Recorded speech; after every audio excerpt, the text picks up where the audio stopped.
మిత్రులకి ఇచ్చి అమ్ముతలేడు, అది మార్కెట్ రేట్ కూడా అమ్ముతలేడు, అది తన మిత్రులకి ఫ్రీగా ఇస్తున్నాడు. అంటే తన పేరు మీద రాసుకుంటున్నాడు. అదాని పేరు మాత్రమే, అదానికి బినామీ అదాని. ఓకే, అదానికి 10 to 15% వస్తుంది, మిగిలిన 85% మోడీకే చెందుతుంది.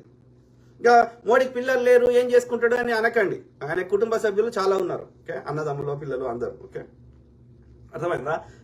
షోప్లేన్ attack, district militant attack, Kathua police station suicide attack, Pathankot air base attack, Baramulla military convoy ambush, Uri attack, Shopian patrol party attack, Kulgam bank van ambush, Anantnag military convoy ambush, Amarnath Yatra massacre attack. అట్లా చాలా ఉన్నాయి, ఇంక దాదాపు కొన్ని రిపీట్ కావచ్చు. రాజోరీ ఫాయిల్డ్, ఇంకా చాలా ఉన్నాయి. సిఆర్పి పెట్రోల్ అటాక్, రీజీ, అంటే చాలా ఎన్ని నంబర్ రాయాలి కానీ దాదాపు ఎన్ని ఉన్నాయి, ఒక 20 దాకా ఉన్నట్టున్నాయి. ఓకే, అర్థమైందా ఇట్లా?